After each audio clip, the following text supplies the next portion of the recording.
வணக்கம், நான் வனஜா மணிவண்ணன் பேசுகிறேன். இன்றைக்கி நைட்டுக்கு நம்ம வீட்டில் சத்து மாவு சப்பாத்தி செய்ய போகிறோம்.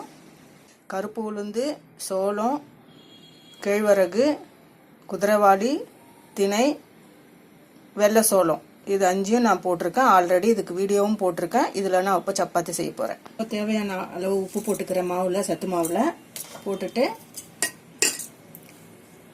சப்பாத்தி மாவு மாதிரி நல்லா பிசைஞ்சு வச்சுக்கோங்க.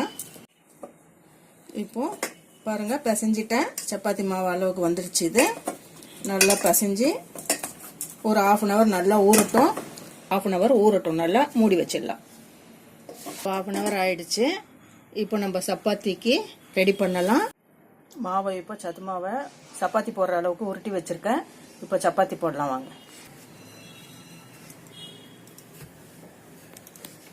இப்போ தவா காஞ்சிடுச்சு. சப்பாத்தியை போடலாம். இது கொஞ்சம் ஒரு பக்கம் வேகட்டும். ஒரு பக்கம் சப்பாத்தி வெந்துடுச்சு. இப்போது திருப்பி போடலாம். இப்போ இந்த பக்கமும் நல்லா வேகட்டும். வேகணும், இது அப்போ தான் கொஞ்சம் நல்லாயிருக்கும். ஏன்னா சத்து மாவு இல்லைங்களா, 2 பக்கமும் நல்லா வெந்துடுச்சு பாருங்கள். நல்லா கம கம்மன்னு வாசனையாக இருக்குது, சத்து மாவு வாசனை. இப்போ சப்பாத்தி ரெடி ஆயிடுச்சு. அதை எடுத்து பிளேட்டில் மாற்றிக்கலாம். இப்போ சப்பாத்திக்கு தக்காளி கோஸ்து பண்ண போகிறோம். அந்த கோஸ்துக்கு தேவையான பொருள் வச்சுருக்கேன். நல்லா 2 வெங்காயம், பெரிய வெங்காயம் 2 வெங்காயம் அரிஞ்சு வச்சுருக்கேன். கொத்தமல்லி, கருவேப்பிலை, தக்காளி 3 தக்காளி அரிஞ்சு வச்சுருக்கேன். வெங்காயம் கம்மியாக போடுங்க, தக்காளி அதுக்கு எக்ஸ்ட்ராவே ஜாஸ்தி போடுங்க. எப்பயும் கோஸ்து அப்போ தான் நல்லாயிருக்கும். அது கூட உளுத்தம்பருப்பு 4 காஞ்ச மிளகாய் எடுத்து வச்சுருக்கேன். இது உடச்சக்கல்ல வச்சுருக்கேன். இது என்னன்னா லாஸ்ட்டாக இதை பொடிச்சு நம்ம அதில் கரைக்கணும் கோஸ்துக்கு.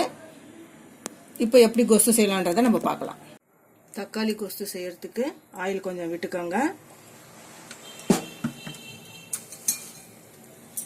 கடுகு போடுறேன். அது கூடவே சீரகம் சேர்த்துக்கோங்க. கடுகு வெடிச்சிருச்சு. உளுத்தம்பருப்பு போடுறேன். அதுலேயே காஞ்ச மிளகாவும் சேர்த்து போட்டுருங்க. கருவேப்பிலையும் சேர்த்து போட்டுருங்க. போட்டுட்டு நல்லா ஃப்ரை பண்ணி விடுங்க. இப்போ கடுகுலாம் வெடிச்சு எல்லாமே வதங்கிடுச்சு. இப்போ வெங்காயத்தை இதில் போடுறேன். நான் அரிஞ்சு வச்ச வெங்காயத்தை இதில் ஆட் பண்ணிக்கோங்க. பண்ணிவிட்டு நல்லா பொன்னிறம் வர மாதிரி நல்லா வதக்கி விடுங்க. இப்போ வெங்காயம் நல்லா பொன்னிறமாக வதங்கி போச்சு. இப்போ தக்காளி அதில் சேர்த்துக்கோங்க. தக்காளியை போட்டு நல்லா வதக்கிட்டு அது கூடயே தேவையான அளவு உப்பு சேர்த்துருங்க. அப்போ தக்காளி சீக்கிரமாக மெல்ட் ஆகிடும். தேவையான அளவு உப்பு போட்டுருங்க. தக்காளி நல்லா வதங்கிடுச்சு. இது கூட மஞ்சத்தூள் 1 ஸ்பூன் போட்டுருங்க.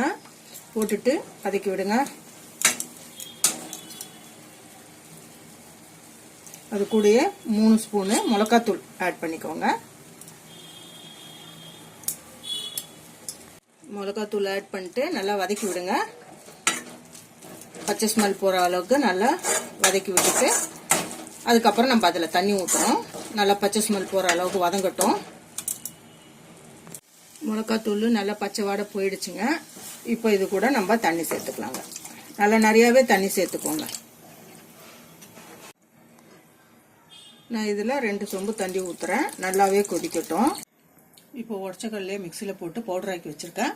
இது அப்படியே போட்டால் திப்பாக நிற்கும். அதனால் மிக்ஸ் பண்ணிக்கோங்க. தண்ணி ஊற்றி மிக்ஸ் பண்ணிவிட்டு அதுக்கப்புறம் அதில் ஊற்றுங்க. சூடில் ஊற்றினோம்னா கரெக்டாக ஆகாது. கோஸ்து இப்போ நல்லா கொதிக்குது பாருங்கள். இன்னும் கொஞ்சம் நல்லா கொதிக்கட்டும், ஸ்மெல் போகிற வரைக்கும். அதுக்கப்புறம் உடச்சக்கடலை ஊற்றணும் அதில். இப்போ நல்லா கோஸ்து கொதிச்சு போச்சு. இந்த நேரத்தில் தண்ணி ஊற்றி மிக்ஸ் பண்ணி வச்சுருக்க உடச்சக்கடலை பவுடரை இதில் சேர்த்துருங்க. இதில் சேர்த்துட்டு அப்படியே கொத்தமல்லி அது மேலே தூவி விட்டுடுங்க. இது நல்லா கொஞ்சம் கொதிக்கட்டும். நல்லா கொதிக்கணும் இது.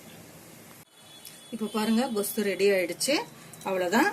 இது சப்பாத்திக்கு மட்டும் இல்லை, இட்லி, தோசை எல்லாத்துக்குமே இதை நம்ம யூஸ் பண்ணலாம். நல்லாயிருக்கும் டேஸ்ட்டாக. இப்போ கொஸ்து ரெடி ஆயிடுச்சு பாருங்கள். இது கடலூர் ஸ்டைலு தக்காளி கொஸ்து. இப்போ நம்ம சத்து மாவு சப்பாத்திக்கு இந்த தக்காளி கொஸ்து சாப்பிட போகிறோம். செம காம்பினேஷன். நல்ல வாசனை கம கம கமன்னு இருக்கும். நீங்களும் ட்ரை பண்ணுங்கள். இந்த ரெசிபி 2 ரெசிபியும் பிடிச்சிருந்தா லைக் பண்ணுங்கள், சப்ஸ்கிரைப் பண்ணுங்கள், கமெண்ட் பாக்ஸில் கமெண்ட் பண்ணுங்கள். நன்றி.